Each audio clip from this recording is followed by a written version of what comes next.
नमस्कार साथियों, स्वागत है आपका हमारे YouTube चैनल पढ़ाई वाला में। तो आज हम बात करेंगे बेहद ही इम्पॉर्टेंट ख़ास टॉपिक जो कि हमारा है वंशानुक्रम एवं वातावरण। इसको इंग्लिश में कहा जाता है, वंशानुक्रम को हेरिडिटी इंग्लिश में कहते हैं और वातावरण को क्या कहते हैं हम, एनवायरनमेंट। ठीक है, जिसको हिंदी में पर्यावरण भी कहा जाता है। वातावरण को ही, पर्याय का मतलब ये होता है कि चारों तरफ से, और आवरण का मतलब क्या होता है, जो ढके हुए हैं। ठीक है, तो जो हमें चारों ओर से ढके हुए हैं वही हमारा क्या है, एनवायरनमेंट है। चलिए बिना किसी देरी के हम इसके जो बिंदु हैं, महत्वपूर्ण बिंदुओं को चर्चा करते हैं। तो इसी में पहला बिंदु दिया गया है, देखिए कि इसे ही प्रकृति तथा पोषण भी कहा जाता है। इसी को क्या कहा जाता है, प्रकृति तथा पोषण। अभी आपका रीट का एग्जाम हुआ था, इसमें ये 1 नंबर में यही पूछा गया था कि बताइए प्रकृति तथा पोषण किसे कहा जाता है। उसमें ऑप्शन आपके बनाए थे कि वंशानुक्रम तथा वातावरण, आनुवांशिकता तथा वंशानुक्रम। ठीक है, इस प्रकार से 4 ऑप्शन आपके बनाए गए, इनमें से कोई नहीं, और वातावरण एवं आसपास की चीज़ें। ठीक है, इस तरह से 4 ऑप्शन आपके बनाए गए थे। तो उसमें क्या होता है आप ये जान लीजिए, प्रकृति तथा पोषण भी किसको कहा जाता है, वंशानुक्रम एवं वातावरण को ही क्या कहा जाता है, प्रकृति एवं पोषण। प्रकृति को क्या कहते हैं इंग्लिश में भी समझ लीजिए, यहाँ पर नेचर एंड नर्चर। प्रकृति क्या है, नेचर, और नर्चर क्या है, हमारा पोषण। ठीक है, अब इसके 2 महत्वपूर्ण जैविक कारक हैं जिन पर हम चर्चा करते हैं। देखिए जैविक कारक क्या हैं कि पहला, इसके 2 प्रमुख कारक हैं। पहला क्या है, जैविक कारक, और दूसरा क्या है, सामाजिक कारक। तो जैविक कारक में क्या होता है, इसमें दायित्व जो होता है वो हमारे माता पिता पर होता है। दायित्व किसके ऊपर होता है, माता पिता पर। और सामाजिक कारक में किसके ऊपर दायित्व होता है, वातावरण के ऊपर होता है। कैसे होता है ये समझते हैं हम। ठीक है, जैसे जैविक कारक में ये आ गया कि जो हमें बालक को जो अपने माता पिता से मिलता है वह जैविक कारक के अंतर्गत आएगा। और सामाजिक कारक ये है कि जो उसे वातावरण से मिलेगा, जैसे एटमॉस्फेयर में रहेगा, जिस तरह से उसका पालन पोषण होगा, ठीक है, वह किसके अंतर्गत आएगा, सामाजिक कारक के अंतर्गत आएगा। ये चीज़ें हमने समझ ली, प्रकृति तथा पोषण भी समझ लिया कि किसको कहा जाता है, वंशानुक्रम एवं वातावरण को ही कहा जाता है। ठीक है, अब महान मनोवैज्ञानिक हमारे वुडवर्थ साहब जी हैं, इन्होंने क्या कहा है, इन्होंने एक परिभाषा दी है। इस परिभाषा को समझते हैं। ठीक है, देखिए चलिए समझिए, इन्होंने क्या कहा है कि एक पौधे का वंशक्रम उसके बीज में निहित है, और उसके पोषण का दायित्व उसके किस पर है, वातावरण पर। एक छोटा सा आप देखिए क्या होता है, बीज होता है, खेत में क्या डालते हैं, बीज ही डालते हैं, फिर वह एक क्या बनता है, पौधा बनता है। तो जो एक पौधा बनता है उसका क्या होता है, उसके वंशक्रम उसके बीज में ही निहित होता है। ठीक है, जो बीज जब बड़ा होगा तो वही पौधा बनेगा। और इन्होंने क्या कहा है कि उसके पोषण का दायित्व किस पर होता है, वातावरण पर। जैसा उसे वातावरण मिलेगा, इस एटमॉस्फेयर में उसे रहने को मिलेगा, बालक के थ्रू समझते हैं हम, तो उसका क्या होगा, उसका जैसा पालन पोषण का दायित्व होगा वह किस पर निर्भर करेगा, टोटली वातावरण पर हमारा निर्भर करेगा। बहुत ही अच्छी बात इन्होंने कही है। अब एक एक करके हम समझते हैं कि पहले हम वंशानुक्रम के बारे में समझेंगे, इसके बाद हम वातावरण के बारे में समझेंगे। वंशानुक्रम का अर्थ समझेंगे, अर्थ क्या है, किस तरह से, फिर इसकी महत्वपूर्ण परिभाषाएं जो हमारे टीचिंग्स एग्जाम में पूछी जाती है। स्टेट जो टेट होते हैं हमारे, ठीक है, जैसे यूपी टेट हो गया, उत्तराखंड टेट हो गया, या पंजाब टेट हो गया, तो इनमें क्या होता है, फैक्ट आधारित डेफिनीशन पूछी जाती है। और जो हमारा सेंट्रल का टेट होता है, सी टेट होता है, तो उसमें सारी पेडागोजी से रिलेटेड आता है। तो अगर आप एस टेट या फिर सी टेट, सुपर टेट, ठीक है, और उसकी यूपी टेट या फिर उत्तराखंड टेट, किसी भी टेट की एग्ज़ाम की तैयारी कर रहे हैं, तो ये फिर परिभाषाएं आपके लिए बहुत इंपॉर्टेंट हो जाती हैं।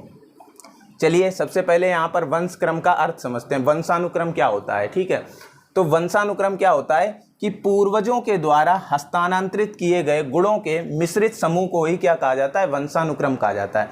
जो पूर्वजों के द्वारा हमको क्या किया जाता है, हस्तांतरित किए जाते हैं गुणों का एक जो मिश्रण, मिक्सअप जो हमको पूर्वजों के द्वारा मिल जाता है, हमारे दादा दादी मम्मी पापा या दादा दादी के भी मम्मी पापा, उनके द्वारा जो एक पीढ़ी से दूसरी पीढ़ी में स्थानांतरित होते रहते हैं, वही हमारे क्या कहलाता है, वंशानुक्रम कहलाता है। इसी को क्या कहते हैं, आनुवांशिकता भी कहते हैं कि आनुवांशिकता से क्या क्या आपको मिलता है, जैसे मम्मी पापा से, दादा दादी से। ठीक है, तो ये चीज़ होती है। क्या होता है, जैसे माता पिता की हाइट कम है तो आप अमूमन ये चीज़ देखते हैं कि बालक की भी हाइट कम होगी, ठीक है। अगर माता पिता दोनों की हाइट कम है या फिर दोनों का सांवला कलर है तो फिर अमूमन ये चीज़ होती है कि बालक का भी या बालिका का भी कलर क्या होगा, सांवला ही होगा। ये चीज़ होती है। ये किससे लक्षण मिलते हैं, आनुवांशिकता से ही मिलते हैं या वंशानुक्रम के द्वारा ही मिलते हैं। अगर आँखें कुछ छोटी हैं, ठीक है, माता पिता की, तो अवश्य ही बालक की भी आंखें छोटी ही होंगी। ये चीज़ सारी वंशानुक्रम के अंतर्गत ही आती।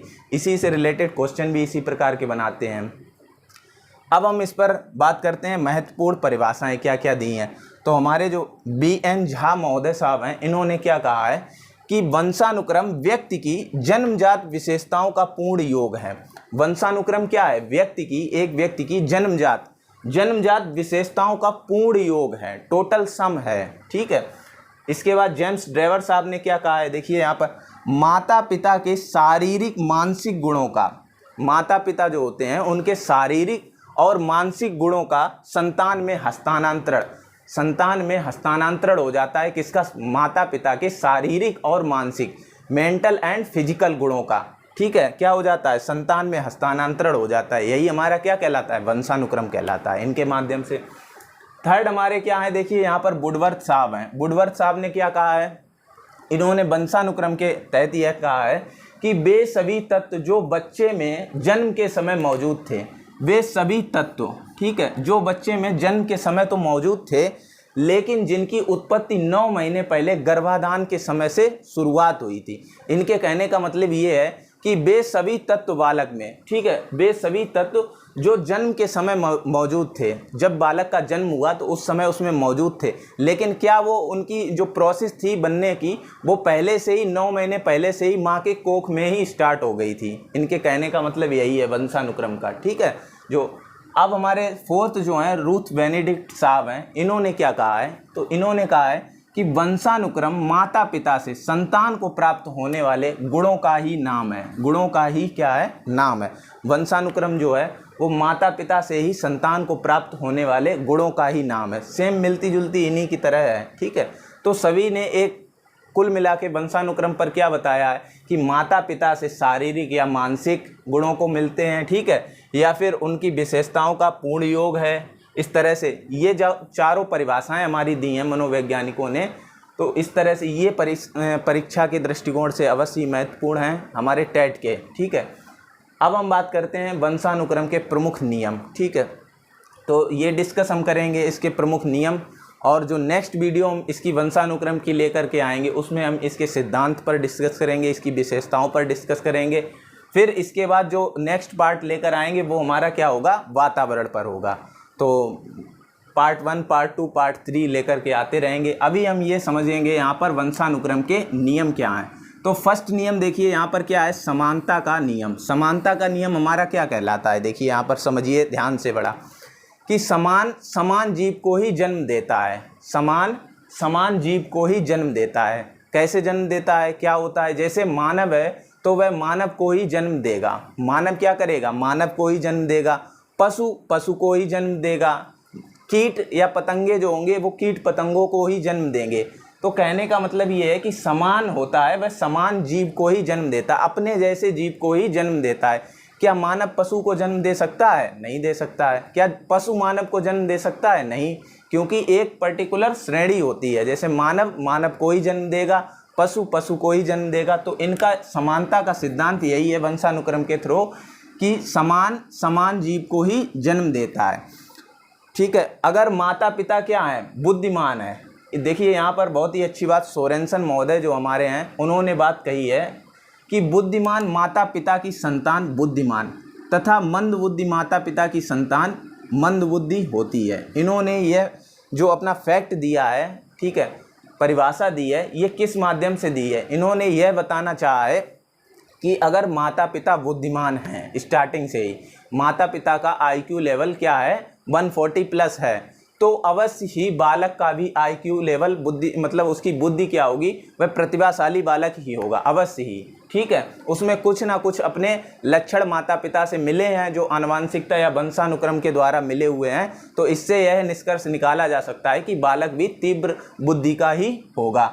या फिर ये इन्होंने कहा है कि अगर माता पिता मंद बुद्धि के हैं, उनमें थोड़ी सी मतलब बुद्धि कम है, मंद बुद्धि के हैं, तो ये अवश्य निश्चित हो सकता है कि दोनों के मिलान से जो बच्चे में गुणसूत्र मिले हैं, ठीक है, वंशानुक्रम के थ्रू, तो वो क्या होगा, बालक भी मंद बुद्धि का ही होगा। इन्होंने यह बात कही है, बहुत ही अच्छी बात है। अब सेकंड देखिए, सेकंड नियम क्या है इसका, कि विभिन्नता का नियम। पहले क्या था, समानता का नियम, सेकंड हमारा क्या है यहाँ पर, विभिन्नता का नियम। अब विभिन्नता का नियम क्या है ये जानते हैं हम।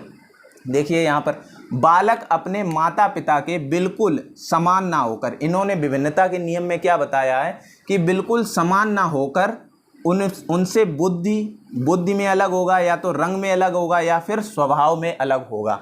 तो क्या होगा कि बालक अपने माता पिता के बिल्कुल समान ना होकर उनसे बुद्धि, रंग, स्वभाव में कुछ भिन्न होते हैं। इन्होंने ये बात कही है इसमें विभिन्नता के नियम में, कि बालक जो है वह अपने माता पिता से कुछ ना कुछ लक्षणों के आधार पर अलग ही होगा, या तो बुद्धि में, या फिर रंग में, या फिर स्वभाव में कुछ भिन्न होते हैं, बिल्कुल समान नहीं होते हैं। तो ये बात भी बिल्कुल सही है कि क्यों हमारे माता पिता हैं जो, क्या हम उनके बिल्कुल समान हैं, उनकी बुद्धि जैसी उनकी बुद्धि 140 है तो क्या हमारी भी 140 ही होगी, उनका रंग जैसा है बिल्कुल वैसा ही क्या हमारा भी रंग है, मिलता है लेकिन एकदम हूबहू बिल्कुल वैसा ही नहीं मिल पाता है, ठीक है। तो यह बात भी, यह नियम भी बिल्कुल सत्यता की कसौटी पर खरा उतरता है कि विभिन्नता का नियम क्या कहता है कि जैसे माता पिता होंगे, बालक स्वयं बिल्कुल हूबहू वैसा ही नहीं हो सकता है या नहीं होता है, ठीक है। तीसरा है प्रत्यागमन का सिद्धांत, या फिर इसी को हम क्या कहते हैं, परावर्तन का नियम। प्रत्यागमन का सिद्धांत या फिर परावर्तन का नियम, ये हम समझते हैं बहुत ही इंपॉर्टेंट है, और ये परीक्षाओं के दृष्टिकोण से बहुत ही ज़्यादा है, पूछा भी जाता है, इसके थ्रू बहुत सारे सवाल बनते हैं, क्वेश्चन बनते हैं। इसमें क्या कहा गया है, देखिए यहाँ पर समझते हैं, ठीक विपरीत गुण पाए जाते हैं, ठीक विपरीत गुण पाए जाते हैं। मतलब क्या है इसका, प्रत्यागमन या फिर परावर्तन का नियम यह कहलाता है कि जैसे माता पिता होंगे ठीक उसके विपरीत बालक होगा, ठीक उसके विपरीत बालक होगा। कैसे बालक होगा, जैसे माता पिता यहाँ पर प्रतिभाशाली हैं, प्रतिभाशाली माता पिता हैं, बहुत ही ज़्यादा उनका IQ लेवल बहुत ही अच्छा है, तो ऑब्वियसली सी बात है कि यहाँ पर बालक कैसा होगा, मंदबुद्धि का होगा। यह नियम भी 100% अपना जो है कसौटी पर खरा उतरता है कि इन्होंने प्रूफ करके दिखाया है बाकायदे कि प्रतिभाशाली अगर माता पिता हैं तो उनकी बालक अवश्य ही मंदबुद्धि के ही होंगे, ठीक है। और अगर मंदबुद्धि माता पिता हैं तो उनके बालक कैसे होंगे, प्रतिभाशाली होंगे। यह चीज़ क्या बताई है, प्रत्यागमन या फिर परावर्तन के नियम में यह चीज़ बताई गई है कि बिल्कुल ठीक विपरीत होते हैं। अगर माता पिता हमारे प्रतिभाशाली हैं तो बच्चा कैसा होगा, मंदबुद्धि का होगा। अगर माता पिता मंदबुद्धि के हैं तो बच्चा कैसा होगा, प्रतिभाशाली होगा या फिर बुद्धिमान होगा, ठीक है। तो ये चीज़ें हमने समझ ली। आज हमने क्या समझा यहाँ पर, वंशानुक्रम एवं वातावरण, इसे ही हम क्या कहते हैं, प्रकृति तथा पोषण कहते हैं। इसके 2 कारक होते हैं, जैविक कारक और सामाजिक कारक। जैविक कारक का दायित्व क्या होता है, माता पिता पर होता है, और सामाजिक कारक का किस पर होता है, वातावरण पर होता है। फिर इसके बाद हमने वुडवर्थ साहब की डेफिनीशन पढ़ी, वंशानुक्रम को हमने समझ लिया, वंशानुक्रम क्या होता है, इसका अर्थ क्या होता, इसकी परिभाषाएं, महत्वपूर्ण जो भी परिभाषाएं थी, इतनी परिभाषाएं ही परीक्षाओं में प्रीवियस ईयर में सारे हमने खंगाले पेपर, उसमें ये सारी 4 इंपॉर्टेंट डेफिनेशन थी आपके लिए। और ये समानता का नियम, विभिन्नता का नियम, प्रत्यागमन या फिर परावर्तन का नियम, इसी को क्या कहते हैं, परावर्तन। ये 3 नियम बहुत ही परीक्षा की दृष्टिकोण से इम्पोर्टेंट थे, इसलिए आपके पास आज लेकर के आए हैं। अगले हम अपने पार्ट 2 में लेकर के आएंगे इसके सिद्धांत और इसकी विशेषताएं क्या होती हैं, वंशानुक्रम की क्या क्या इसके इफ़ेक्ट होते हैं, ठीक है, किस प्रकार से इसकी विशेषताएं हमारे समाज के लिए बेहतर हैं, जो मिलता है बालकों को अपने माता पिता दादा दादी से, ठीक है, गुणसूत्र के माध्यम से। ये चीज़ें हम पार्ट 2 में देखेंगे। इसके बाद नेक्स्ट पार्ट जो लेकर आएंगे वो हम अपने वातावरण का लेकर आएंगे। तो वातावरण एवं वंशानुक्रम से जितने भी क्वेश्चन बनते हैं, मुझे उम्मीद है कि आप सारे क्वेश्चन पेपर जो है अपना सेट कर पाएंगे, बड़ी आसानी से उसको सॉल्व कर पाएंगे, प्रैक्टिस सेट्स जो भी आपने लिया होगा। तो इसी के साथ मिलते हैं अपने नेक्स्ट वीडियो में, तब तक के लिए जय हिंद,